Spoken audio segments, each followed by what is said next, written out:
Hello students, this is Mrs. Madhu welcoming you to the second session of the history class.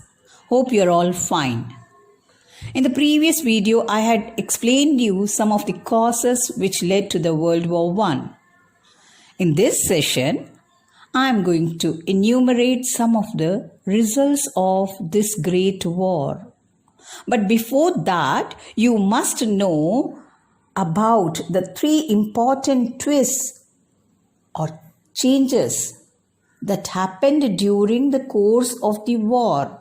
Number one, Italy, which was a member of Triple Alliance, that is, it was an ally of Germany and Austria, entered the war in 1915 against Germany and Austria. Isn't it surprising? It supported the British camp. Number two, Russia withdrew from the war due to the October Revolution of 1917, which ended the Tsarist regime in Russia. In this context, I would like you to know that the rulers of Russia were known as Tsars. Like the rulers of Egypt were known as pharaohs. Like the rulers of Japan were known as Mikados. Like the rulers of India were known as Rajas. Hope you understood?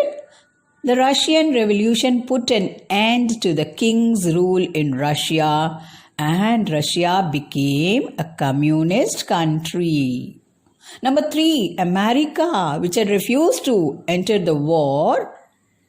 In 1917, after the German submarine had drowned its large ship called the Lusitania, made the President of America, Woodrow Wilson, angry, and America entered the war on the side of Britain and France. With her large resources, America made the British camp strong and they were able to defeat the Central Powers.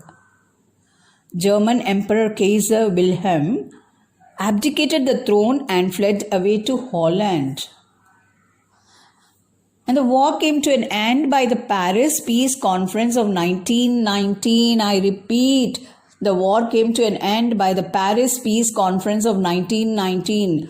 The main personalities of this conference who dictated the terms of the treaties were Clemenceau of France, Lloyd George of England, Orlando of Italy, and Woodrow Wilson of America. The peace treaty that was signed in the Hall of Mirrors with Germany is termed as the Treaty of Versailles. You should know Hall of Mirrors is in Versailles. And let me tell you, a treaty is named after the place where it is signed. Since the treaty was signed in the Hall of Mirrors at Versailles, it was called as the Treaty of Versailles. The main provisions of the treaty were as follows. Number one, Germany was found guilty of starting the war, and so she was asked to pay a huge war indemnity, that is, reparation for the losses suffered by the victor countries.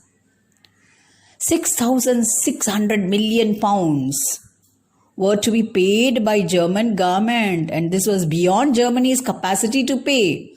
So she was asked to pay it in installments.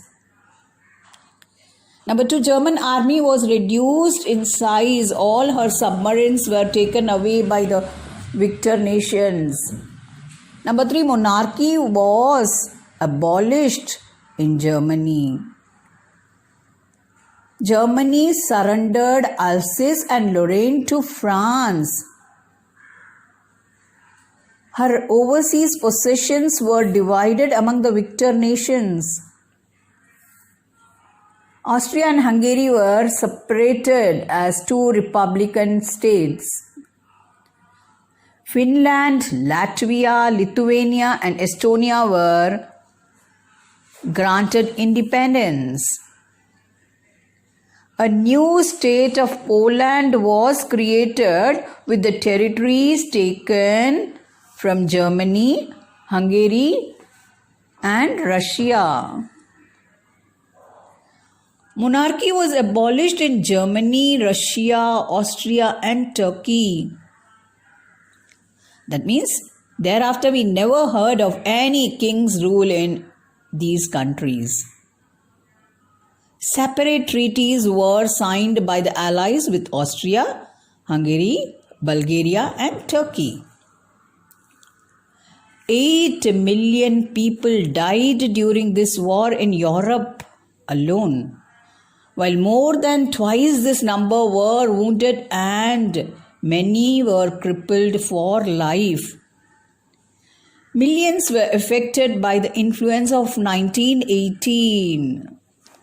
The aftermath of this war turned out to be a turning point in the history of the world. An outstanding event of this war was the rise of nationalism in the Asian and African colonies.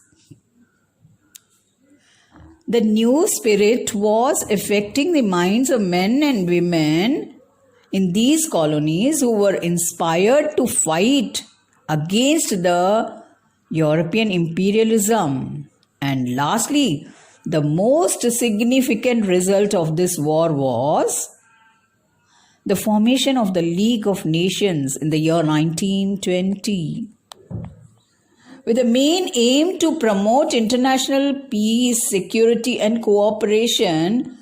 A League of Nations was established. Its secretariat was located at Geneva in Switzerland. Yes, students, with this I conclude my lecture. Hope to meet you in the next session. Until then, goodbye.